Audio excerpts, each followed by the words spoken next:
Hey everybody, welcome back to another episode of the Weekly Walk. I'm your host Joshua Ingram. It is Monday, March 1st, year of our Lord 2021, and this is episode 9 of season 2. So, got a few things I want to talk about here. Actually had a pretty good week spiritually. Just felt close to the Lord, had some good meditation time with the Lord. Had a few really good thoughts and just enjoyed the week. Just felt like I walked closely with the Lord this week, closer than I have the last several weeks. And so got a few things I want to talk about here today.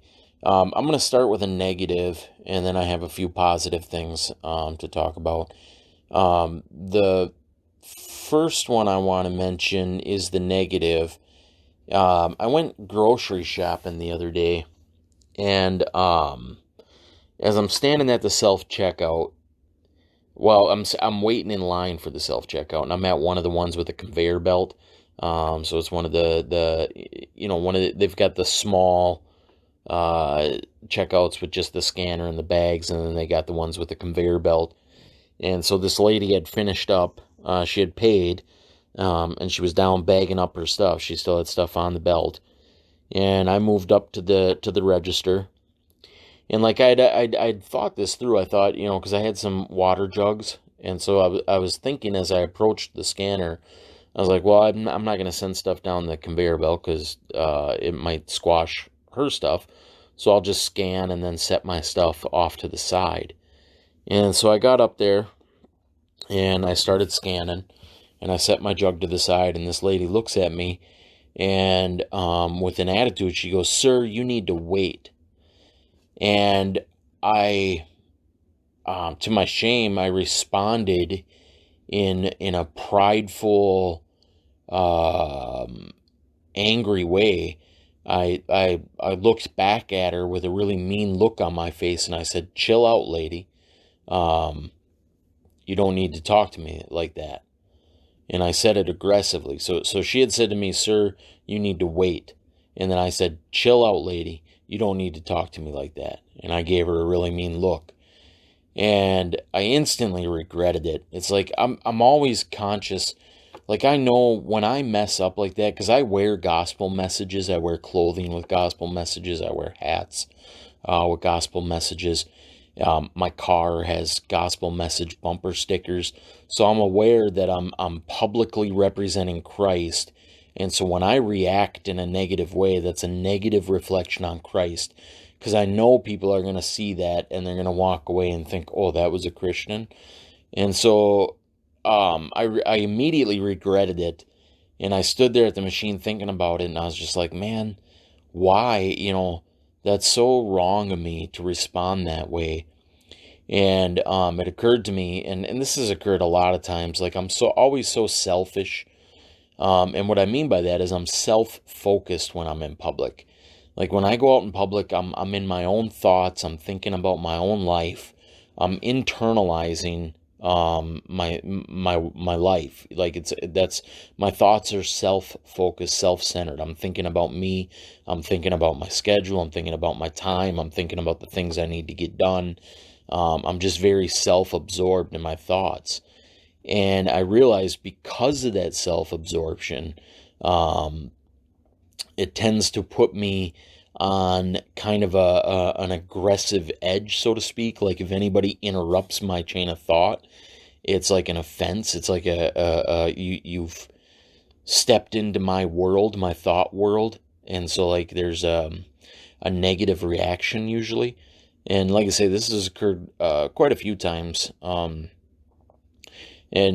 each time I realize my error. It's like, man, when I go out into public, my thoughts ought to be outward directed, not inward. I ought to be thinking about other people.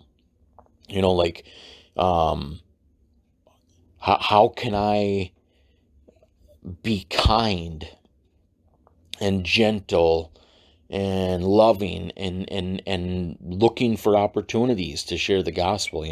That all has to start with being outwardly focused. And it starts with even like just putting a smile on your face, or just being polite to people when they encounter you, when they address you. And I'm never that way because I'm always so selfish. And so I left the grocery store just grieved, like, man, what a mistake that was, and um, I realize, I need to be outwardly focused. Like, we're supposed to be lights to the world, salt to the world. We're representatives of Christ. We're here for a reason. I'm not here for selfish reasons. I'm not here to keep my schedule or to buy my things. Like, that's not why the Lord has saved us and left us here on this planet. We're here to be examples. We're here to um, reflect the character of Christ to the world. We're His ambassadors. We're His spokesmen. We're supposed to walk worthy of the vocation that we've been called into. And so my reaction was very grievous, and it just caused me to realize once again about how selfish I am and how self-focused I am. And so praise God that I learned that the Lord taught me that lesson through that. It's a shame that it had to come through a negative circumstance like that, but I hope that I can learn this lesson, and going forward I can be more outwardly focused. I can be just aware, of the people around me, and the opportunities, to be His representative, the opportunities to be polite and to be kind and to be generous, and to be loving and gentle and humble to other people. And so often I'm not. So hopefully the Lord can take this encounter here at the grocery store and use it as a reminder to me next time I'm out, to just think about other people, not myself. So even and I guess the cool thing is when you're walking in the Spirit, even bad things are lessons. Like, because my mindset was on the Lord, my mindset throughout the week has been, like I say, just really Spirit minded, and just walking closely with the Lord. And so when you're doing that, even a situation like that is used as a teaching opportunity. It's the Spirit ministers to you through that. So hopefully a positive does come out of it. But I was just like, man, I failed that opportunity. So hopefully I don't fail in the future here. But yeah, that was the negative thing that happened to me this week. And then I really had a few good things, good thoughts that occurred, and hopefully I can put this to words. I was kind of concerned that I wouldn't be able to recapture my thought process on these things, that I wouldn't be able to explain what I had thought about earlier in the week. But I'll give it a try. One thing is, I've been praying to experience the love of God. And I think I've explained this before on previous podcasts. I have an intellectual knowledge of the love of the Lord. Like, I know He loves me. I know what the scriptures teach us about the love of God. But often I feel like I don't feel the love, and I often chalk that up to just because I'm not a really empathetic person. I'm not an emotional type guy. I'm pretty even keeled throughout the week or throughout my days, and the emotions that I do experience are like bursts. They're real quick, and then they fade just as quick, and I go back to that level plane. So like I'll have a burst of anger, or a burst of joy, or a burst of sorrow, and it peaks and then comes back down to plateau very, very quickly. I'll experience these things for seconds sometimes. And like, I've often thought, like, that's good. Like, I'm a single man, but I've often thought how good that'll be, knowing that going into a marriage, because I can know if I feel myself getting angry, I can always just separate myself, 'cause I need even just a minute. I need to just gather my thoughts and pray and come back down to that level field. And like I say, because I'm an even keeled kind of guy. I always look at it like a graph. Like if you look at emotions on a graph, I think a lot of people are just hills and valleys, just constantly rolling up and down with extended periods of ups and extended periods of downs. And if you were to look at mine on a graph, it's just a flat line of just kind of content and just settled. And then something will happen and there's an extreme peak, and then it's immediately back down to that level. And so I've always felt like that's probably a reason that I have a hard time feeling the love of God, because when I do get feelings of joy or rapture or whatever you would call it, it's fleeting. It's very quick, and then I'm back to normal. And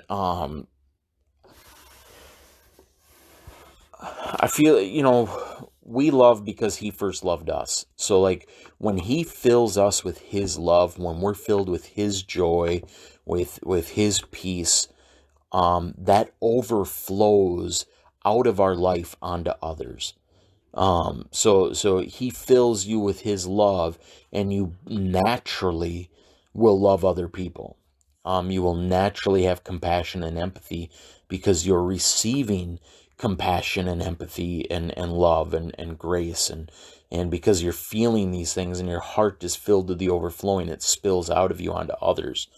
And so I've looked at my lack of compassion, my lack of empathy, as being experiential, because I don't experience on an emotional level, on a feeling level, the love of God. And so my prayer has been lately, Lord, help me to feel your love. I want to feel loved by you, because I know that will then turn into an external love for others.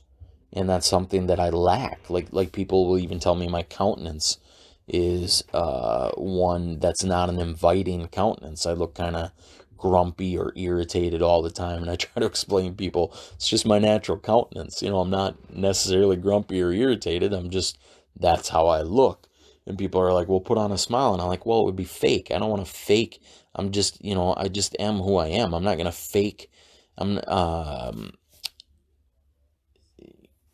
this bubbly character. That's not who I am. But I feel like if the love of God is being poured out into your soul, if you're feeling that love, it's naturally going to show itself to the world.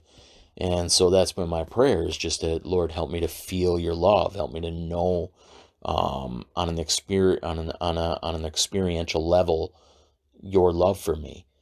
And so the other morning, I woke up, and usually my routine when I wake up, what I'll do is I'll turn my TV on, just some random channel. I'm not really watching it. I just want the background noise.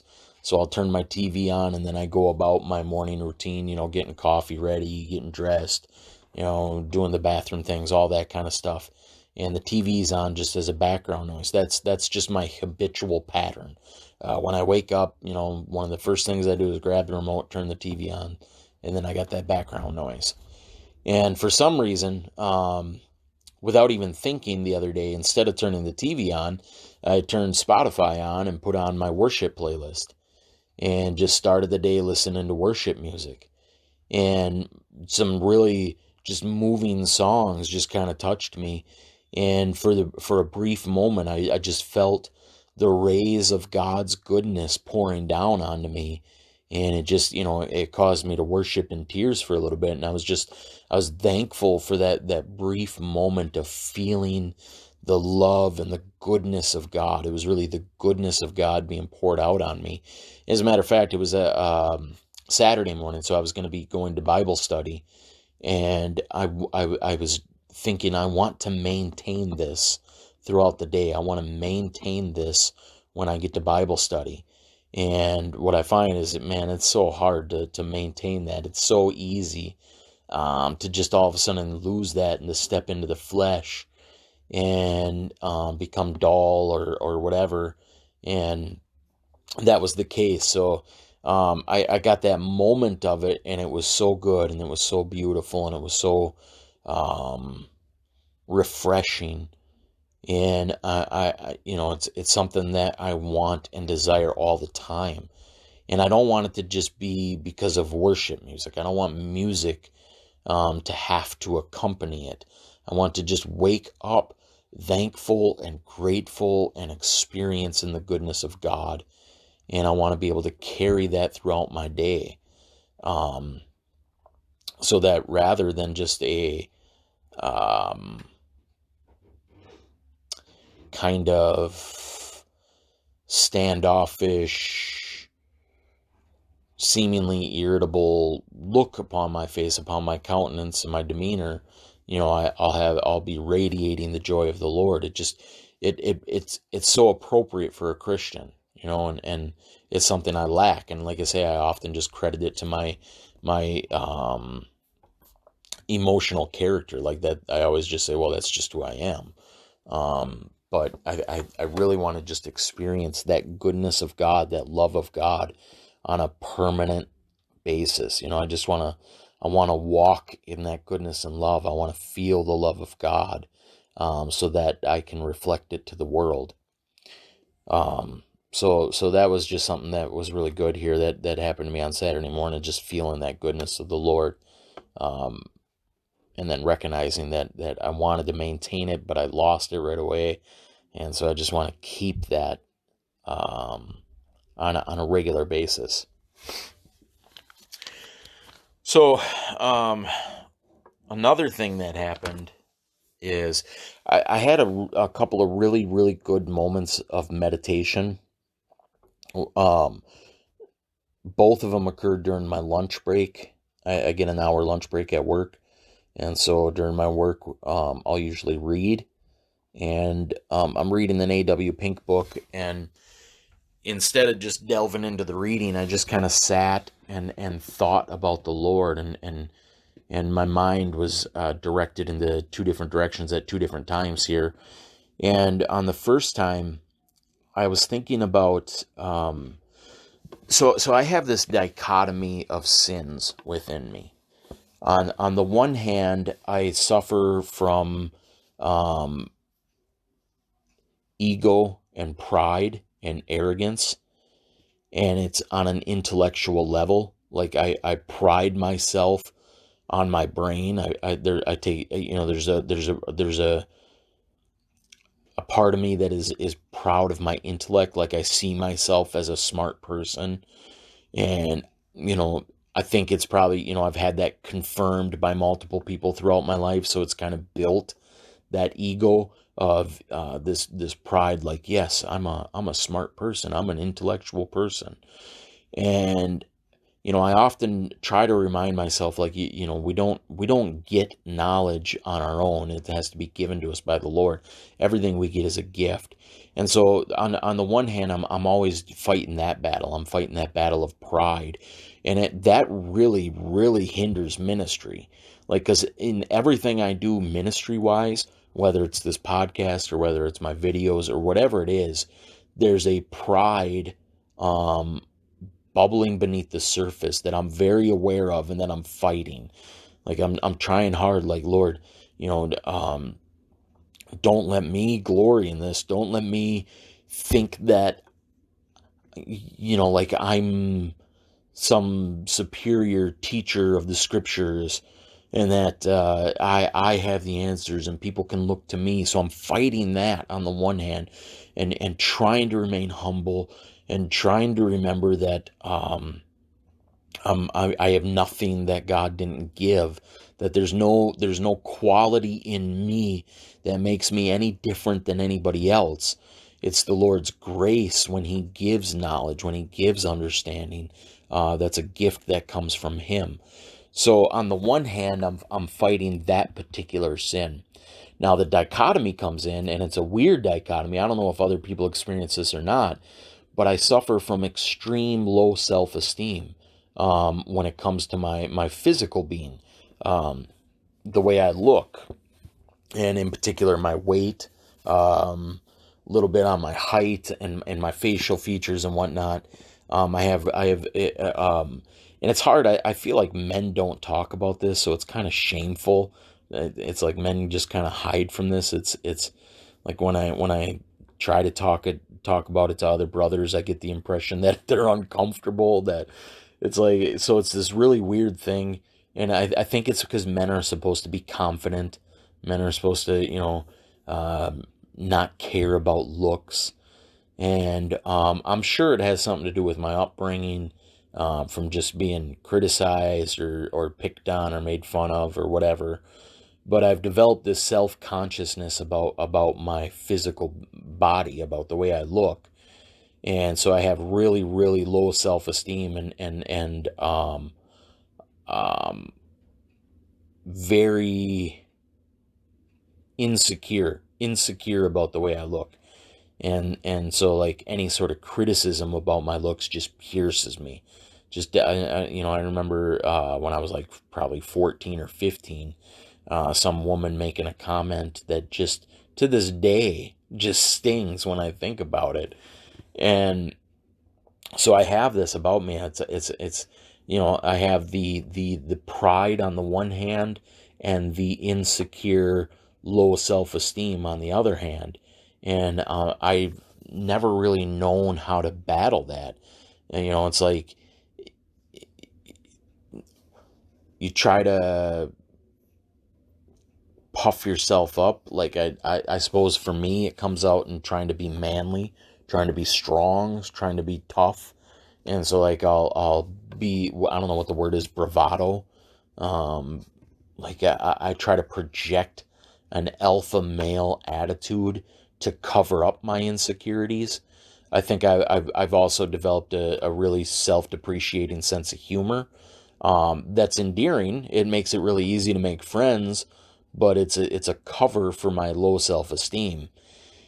And so the other day, I was sitting there thinking about it, and it occurred to me, that the Lord is sovereign over my looks. And I was thinking about that because I'm a big proponent of the Lord's sovereignty. I'm a big Calvinist, tulip guy. I truly believe that God is sovereign over every single facet of life, every detail and fabric of existence is directly under His control and is happening exactly the way it's supposed to happen, to work His counsel. Nothing escapes His counsel. I often look at history as a book that's already written. He's written all the details of it, and we're just following along. And so I started thinking about His sovereignty over my looks. And I don't remember what led to those thoughts, but I was thinking, like, God has designed me specifically for a purpose. I look the way I look for a very specific purpose, to bring glory and honor to Him, and for reasons. And I started even thinking, like, my particular facial structure or whatever might be something that there might be something in it down the line that attracts somebody, that allows an opportunity to speak the gospel. Like I remind them of somebody, or we're designed the way we are. Like, and I thought about that verse, we're fearfully and wonderfully made. And like, God has orchestrated every hair on my head, the crook of my nose, my stature, my gait, my height, my body shape, my muscle structure, my weight. All of that is designed by God. Like, it's not a mistake, and there's nothing wrong. It's hard to accept that because people pick. We live in a very critical society, and people will always find something wrong about you to nitpick at. And so we develop this vain, self-conscious attitude where we're trying to look our best and be our best. But, like, the fact is, like, I look how I'm supposed to look. The Lord has made me to look this way. He's given me my eye color. He's given me the shape of my face. And there's a reason. There's a purpose. I'm supposed to look this way for a reason. And what that reason is, it's whatever it is, it's for God's holy and righteous purposes. Like he has good and holy purposes for making me the way I am. And so just thinking that through brought me a lot of comfort. I'm not saying I'm out of the woods. I'm not saying like I've conquered insecurities, but just thinking about the sovereignty of God over my design, over my physical features, just gave me a lot of comfort. And so I think this is something that I can come back to and cling to when low self-esteem starts to kick in, when insecurities start to kick in. And the reality is that these insecurities underlie a lot of sin. They underlie pride and lust and attitude and ego. These insecurities are underneath that.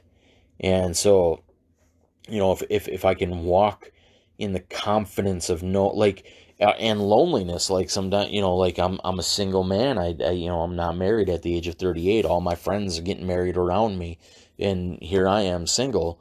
But like, there's a reason, there's a purpose. God has designed me this way.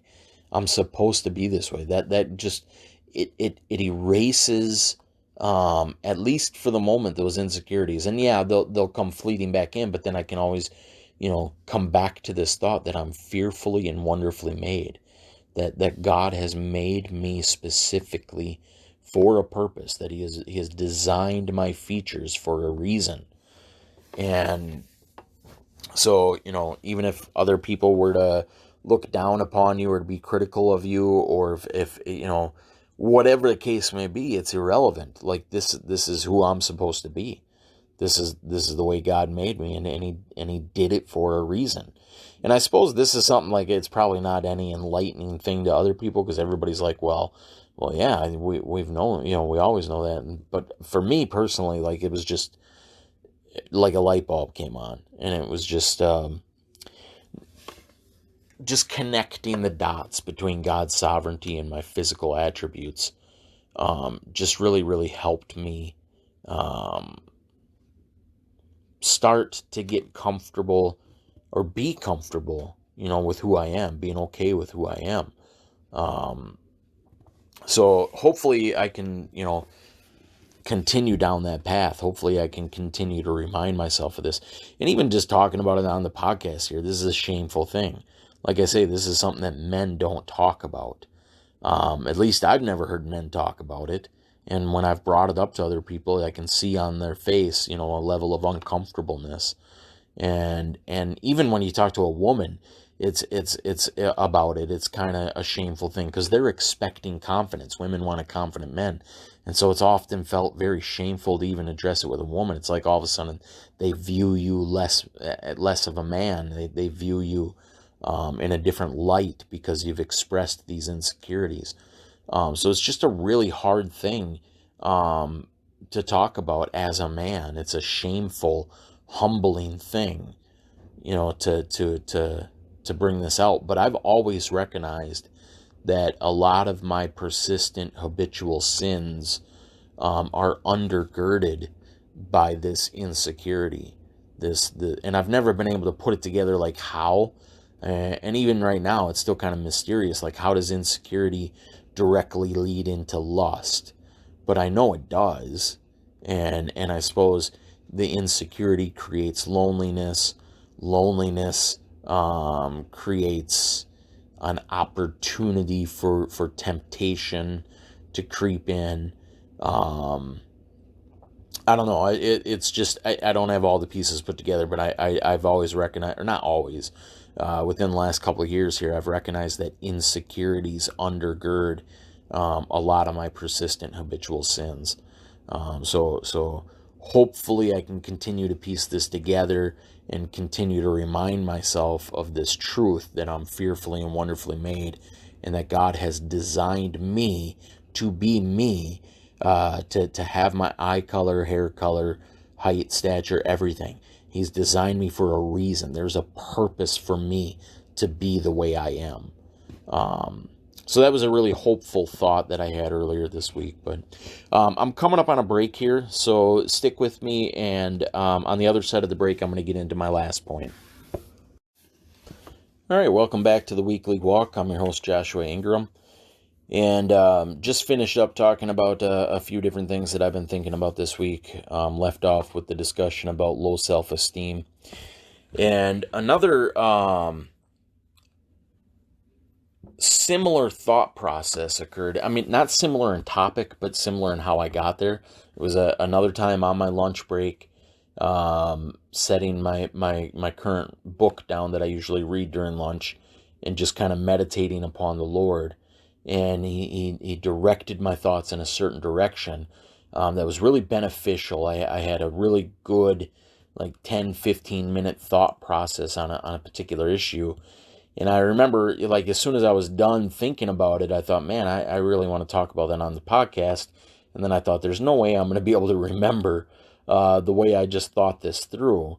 And so, I pray that the Lord would give me understanding or memory to remember how I thought this through right now.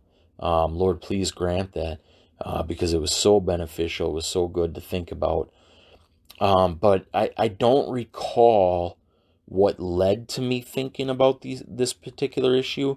I think it may have been I was listening to a Charles Spurgeon sermon prior to my lunch break, and I don't remember exactly what the sermon was or what his main theme was, but I think it was about self-examination. And some of my favorite sermons are about self-examination because I just feel like that's such a key part of the Christian walk, to continually test your heart, to continually dig in to the thoughts and imaginations of the heart and to expose them for the filthy wickedness that they are, to submit them to the Lord and to ask the Lord to transform you. I feel like the Christian walk or sanctification, as you would say, is a continual internal heart surgery. We are the workmanship of Christ, and the work he's doing in us is a heart level work. In one sense, at salvation, we're given a new heart. We're created new beings. We're new creations. But the lingering effects of the flesh, the thorns of sin that choke out the word, remain in that field of heart, in that new heart, and they have to be rooted out one by one, piece by piece. And the light of the word and the guidance of the Holy Spirit is exposing these thorns and thistles in your heart, and then setting about to work them out. Like I say, we're his workmanship, it says in Ephesians 2. That's the work of the Holy Spirit. That is the work that God does in us through sanctification. It's an exposing the depths and depravity of the heart, the darkness, the thorns of the heart, and then working to remove them. And so the exposing part is through continual self-examination, continually submitting your thoughts to the word and recognizing, the sinfulness of things, recognizing this is sin, this is error in me, this is error in my thoughts, this is error in my nature, this is sin, this is the Adamite depraved nature that needs to be removed. And so through that continual self-examination, that's how we set about doing that work. That's actually him at work in us. He's the one giving us the power and the direction and the insight and the thought process to self-examine. But like I say, I really enjoy sermons on self-examination, and a lot of my focus in Christian ministry and in my own walk is on self-examination. And so during my lunch break, I started doing another self-examination, and I think it was just, I was looking for evidences of Christ's work in my life. Like, here I am 20 years into the faith, and I'm not where I ought to be. I'm still struggling habitually with sin. I'm still, so immature in a sense, still needing the milk of the word and not necessarily the meat in certain areas. And it's like, so it's like, why am I here?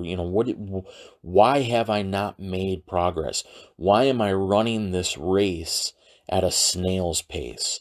And that will often cause, like, doubt, or lingering, not necessarily doubt, because there is a security. At some point in your walk, you do come to a secure position of salvation, where who you've committed yourself to, and your salvation is secure. But you get those fleeting, lingering moments of depression, or just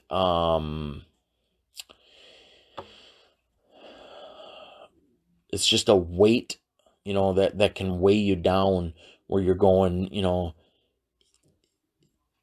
where's the evidence of my walk?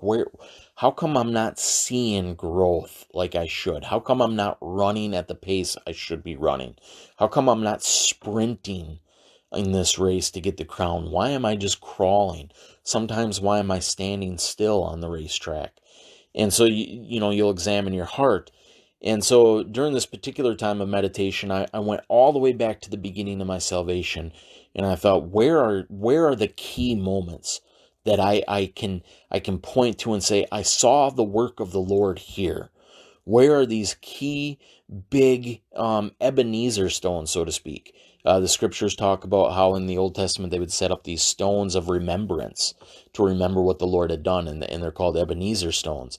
And so, like, we should look back in our faith and have Ebenezer stones, so to speak, moments of time where we saw the Lord at work. And so I was, during this time of meditation, I went all the way back to the beginning, back in 2001, and I started thinking through my whole entire walk, looking for those key big moments where I know the Lord was at work. And it starts, like, immediately with my salvation. I was in such a desperate spot, knowing that I was going to die and go to hell, knowing that I was doomed, that I was caught red-handed in my sins, that I wasn't going to get away with anything, that God was intimately aware of everything I had ever done, and that he was just and angry at my sins, and that my wickedness would have to be accounted for, and not knowing what to do about that. I didn't know. I wasn't raised in a church. I didn't know where to turn. I didn't know how to be saved. I didn't know how to be pulled from this dangerous impending doom that was coming to me. I didn't know how to escape the condemnation that was upon my soul. And in the jail cell, when the preacher was preaching, I experienced 2 Corinthians 4:6, where it talks about the God who commanded light to shine out of darkness has shone in our hearts to give the light of the knowledge of the glory of God in the face of Jesus Christ. And I experienced that. As the preacher was preaching, I could feel the gospel penetrate my heart. I could feel the light of the glory of God enter into my heart like white hot lava, and transform my heart. And I knew in that moment that I was saved because of Jesus Christ, that he was my redeemer, and that I could cling to him, and he would save me from my condemnation, that he would redeem me from the pit. And so I had that moment there. And then I fast forward and I think about laying in the jail cell, and I don't even know how I knew any of this stuff about end times, but just having a conversation with this guy in the bunk next to me, about the mark of the beast, and world government, and earthquakes and famines, I think, and all that stuff. And I could just sense the spirit in it. I could sense, like, I was in an open dorm with, I don't know, there was probably a dozen cellmates in there. And I was talking to one guy, but at the same time, I could feel that everybody in that room was paying attention. Everybody was hanging on my words, so to speak. And I could sense the presence of the Spirit in that. I could sense the Spirit's presence holding everybody's attention. And so I had that Ebenezer stone there. And I experienced a similar thing with my mom one time, maybe a year or two later, if that, I don't know. We were driving from the town we were living in, called Thorpe, I think, or were we in, I think we were in Thorpe, Wisconsin, and we were driving to Chippewa Falls. And so it was like a 30-minute drive. And during that drive, I was talking to my mom about spiritual things. I don't remember exactly what. It might have been about end times again. And I could feel the Spirit's presence in the car. And I didn't know it at the time, but all of a sudden, like, we were in Chippewa, and it was like just a moment had passed. That 30 minutes had gone by in a moment. And it was kind of like when we got to Chippewa, I kind of came out of a fog. It was like I was waking up from a dream. And I realized that the whole time I was talking to her, we were in the Spirit's presence. And now that we had reached the destination, I was coming out of that. And kind of like on the, after Jesus' resurrection, when he was walking on the road with those two disciples, talking to him, and then when Jesus left, they said, "Whoa, did not our hearts burn within us while he talked?" They didn't recognize it at the time, but when he left, all of a sudden they were snapped out of it, and they were like, that whole time we were in the Spirit's presence. Our hearts were burning within us. And I experienced that in that car with my mom. So that was another Ebenezer stone. And then I fast forward, and I can't exactly remember where my thoughts went, but I went through my entire walk. I went through a period of time when about 3.5 years after my salvation, I was living in West St. Paul with a stranger. I'd rented a room from a guy, and during that time, I really didn't have anything. This was really, pre-smartphone. I didn't have internet. So, and I wasn't really seeing anybody. I didn't have fellowship. I didn't have a church. It was just me and the scriptures. I was studying the scriptures, and I remember I would ride the bus to work, and I would bring my headphones, and I was listening to worship music. It was the first time I really got involved into Christian music. I was listening to bands like Sonic Flood, Audio Adrenaline, Michael W. Smith, Cutlass, and that music was just ministering to me every day. It was just so good and so edifying and so beautiful. And the time in the scriptures, I really started to grow in the scriptures. And I remember one time I got off the bus, and I was downtown St. Paul, and St. Paul is a weird town.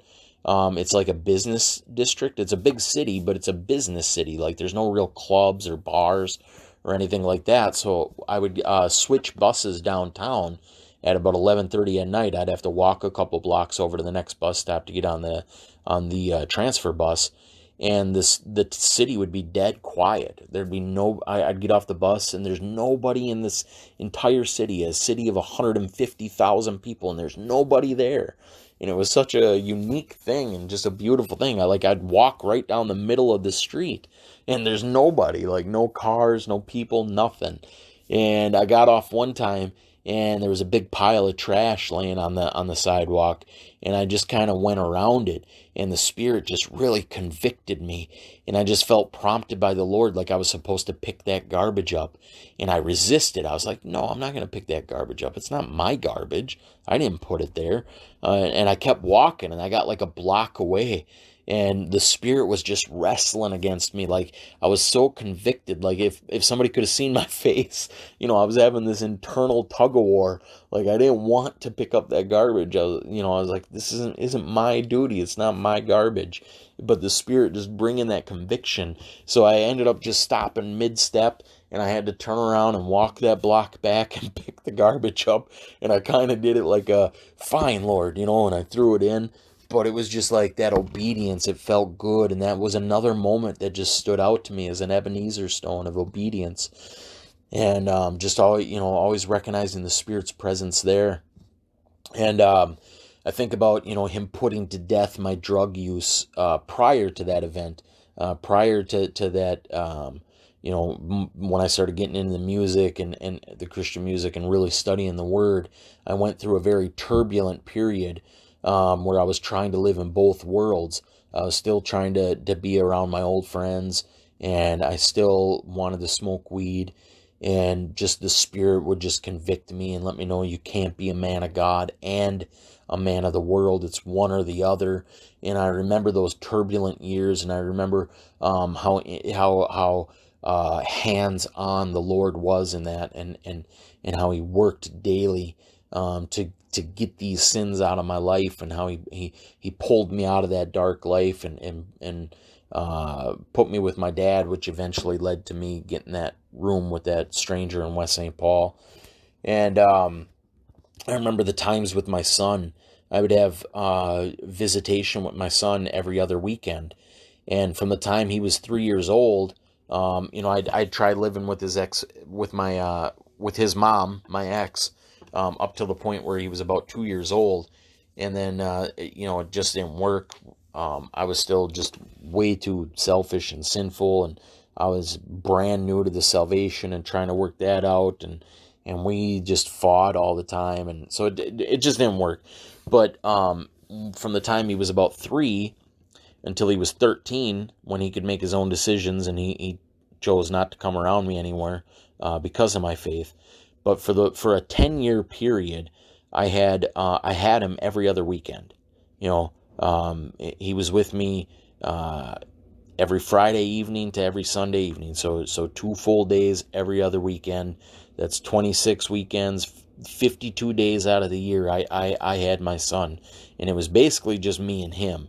My dad, my mom, my brother, and stuff my sister, they were around, but it was really just me and him. And he was the first ministry that the Lord gave to me. He was my ministerial focus. Everything that the Lord taught me, I poured into him. I didn't hold back. I didn't hide my past. I didn't try to tell him Bible stories. I would teach him theology and doctrine as I was learning it. As I would learn from the scriptures, I would turn around and pour it into him. And I love the times when you're teaching somebody and you can tell it's being received. It's not going in one ear and out the other. Their eyes are glued. They're listening with ears to hear, and it's going into them. You know that it's effective. You know that the words you're speaking are going into them. And so I had that 10-year period where the Lord was faithful every single time I had him, to the point where it became like I just knew. I would pray, Lord, give me a word for my son this weekend, and it would happen. The Lord would give me something to pour into him. And so I had that 10-year block where I was just pouring into my son. As I'm learning, I'm teaching him.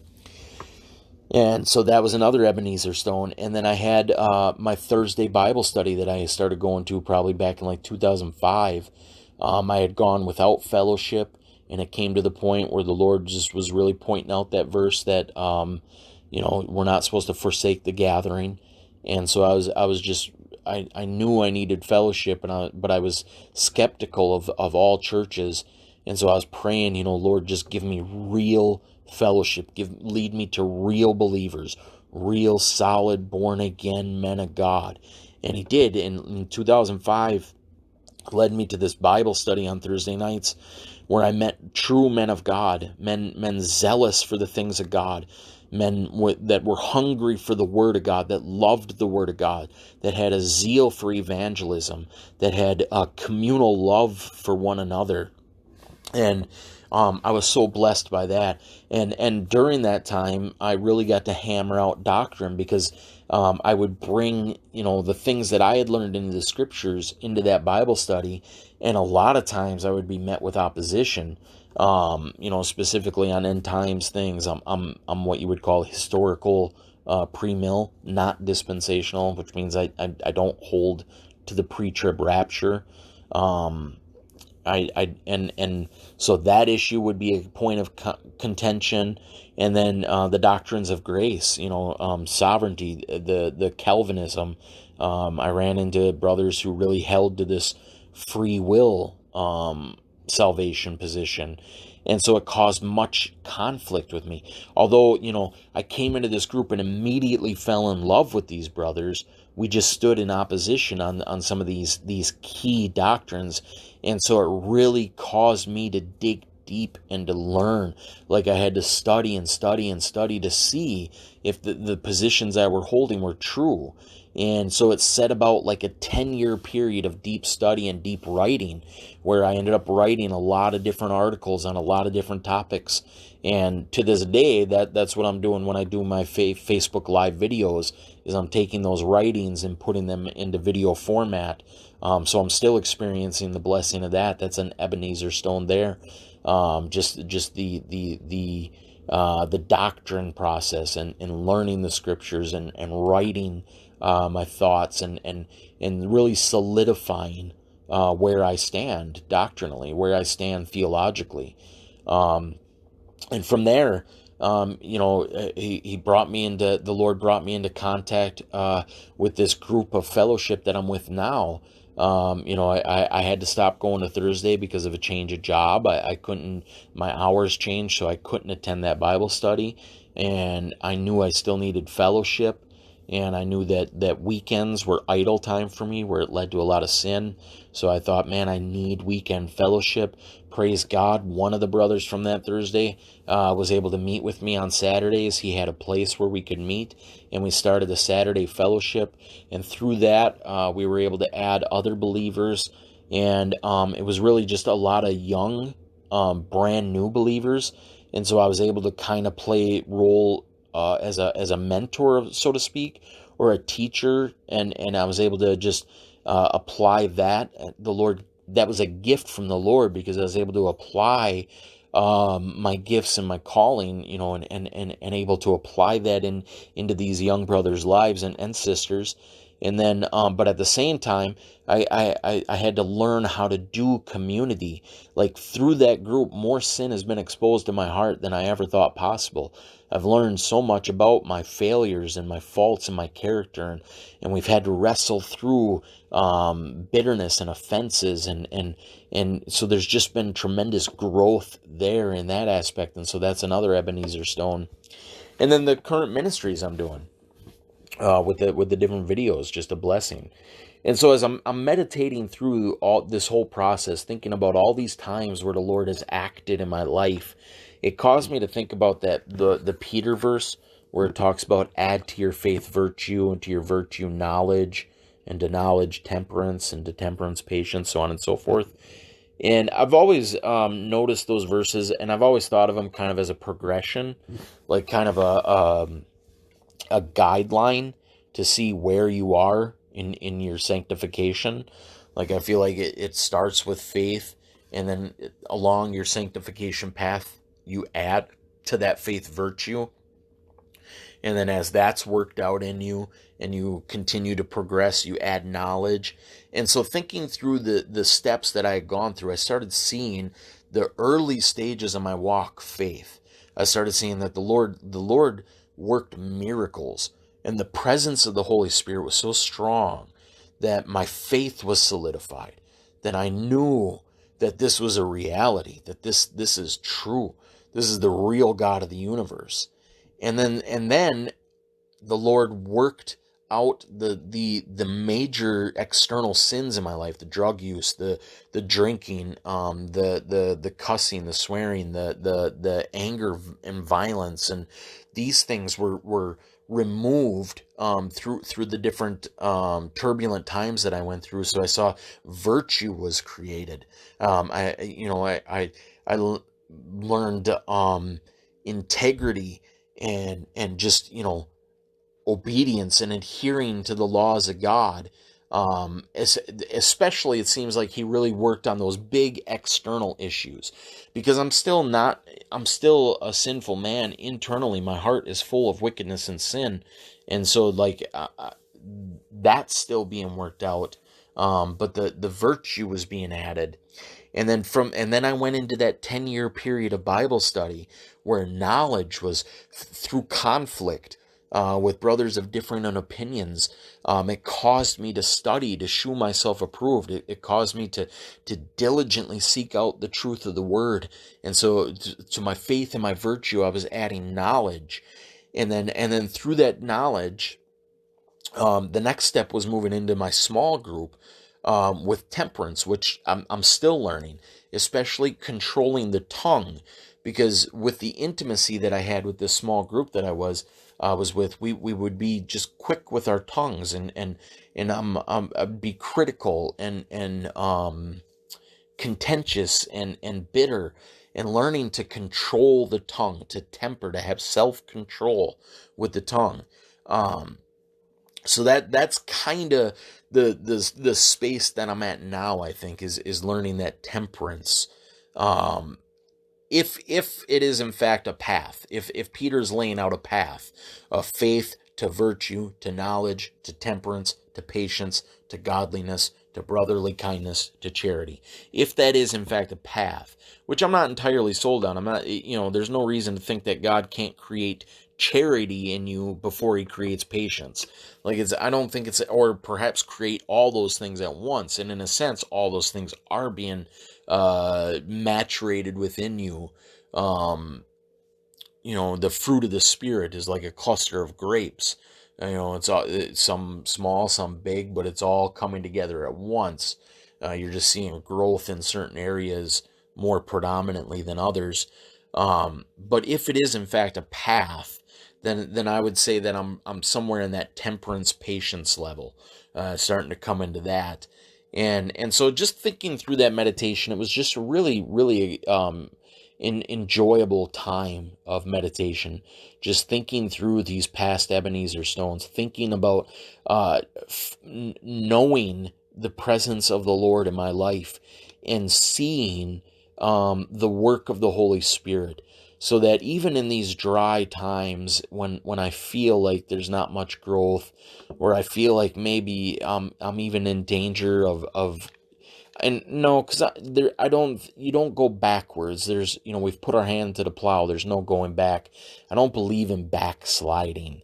I believe in I believe in digging deeper, revealing deeper sins deeper in the heart. But I feel like the Christian life is always progressing. The work of the Holy Spirit never stops. We're his workmanship. He's the one at work in our hearts. And so I don't see a backsliding Christian. I see a continual progression upwards. There's times of despondency. There's times of dryness. There's times of depression. There's times where we feel separated from the Lord. But even in those moments, there's growth. It's like a plant growing. A plant never grows backwards. There's times where it doesn't look like it's growing at all, if you were to sit and observe it day after day after day. But there is actually growth going on. And so it really helped me to look back at my past walk, to see these moments of these big moments, these big spurts of growth, these big Ebenezer stones, reminders of the Lord's work in my heart, and to encourage me. And I don't know, it was just a really joyous, beneficial time of meditation. But anyways, I'm going to wrap up there.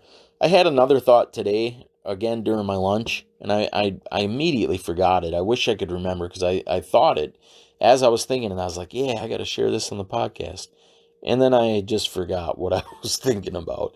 And it's sad, too, because it was a really good thought. But anyways, probably wouldn't have had time for it anyways, because we're coming up on an hour mark here. So I'm going to wrap up. As always, I really, really appreciate you guys listening. I love you, and Lord willing, we'll talk to you next time.